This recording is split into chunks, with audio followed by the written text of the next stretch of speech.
मुंबई का अंडरवर्ल्ड हमेशा से खतरनाक रहा है, लेकिन उस दौर में 3 नाम पूरे शहर में डर बनकर छाए हुए थे, पुष्पा, राइस्टार और रॉकी भाई। पुष्पा दक्षिण के जंगलों से उठकर अंडरवर्ल्ड तक पहुंचा था। लोग उसे कम समझते थे, लेकिन वह हमेशा कहता था, पुष्पा नाम सुनकर फ्लावर समझे क्या, फायर है मैं। उसकी चालाकी और दिमाग ने उसे बहुत कम समय में बड़ा तस्कर बना दिया। दूसरी तरफ मुंबई में पहले से एक नाम राज कर रहा था, राइस्टार। राइस्टार बेहद खतरनाक डॉन था। उसके आदमी पूरे शहर में फैले हुए थे। बंदरगाह, कसीनो, ड्रग्स और हथियारों का पूरा कारोबार उसी के हाथ में था। मुंबई में लोग कहते थे कि अगर रात में गोलियों की आवाज आए तो समझ लो राइस्टार का काम चल रहा है। लेकिन अंडरवर्ल्ड की दुनिया में एक और नाम तेजी से उभर रहा था, रॉकी भाई। कोलार गोल्ड की खदानों से उठकर वह ऐसा आदमी बन चुका था जिसे देखकर बड़े बड़े गैंगस्टर भी खड़े हो जाते थे। रॉकी भाई का सिर्फ एक सपना था, पूरी अंडरवर्ल्ड पर राज करना। एक दिन खबर फैली कि कोलार से अरबों रुपए का सोना मुंबई आने वाला है। ये सोना सिर्फ दौलत नहीं था, बल्कि अंडरवर्ल्ड की सत्ता तय करने वाला था। जो इस सोने पर कब्जा करेगा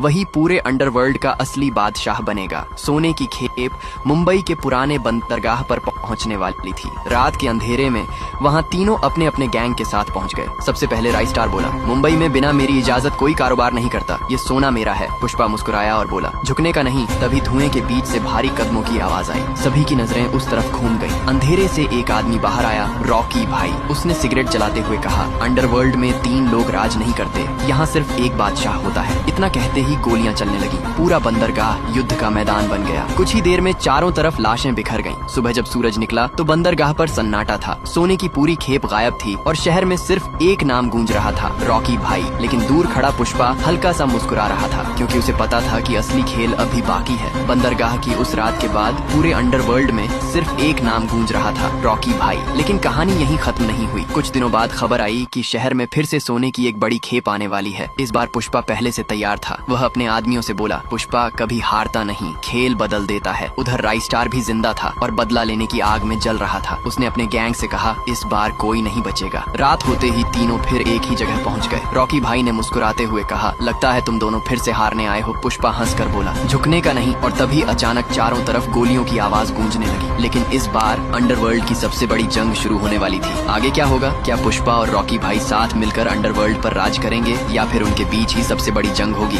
ये जानने के लिए चैनल को सब्सक्राइब जरूर करें।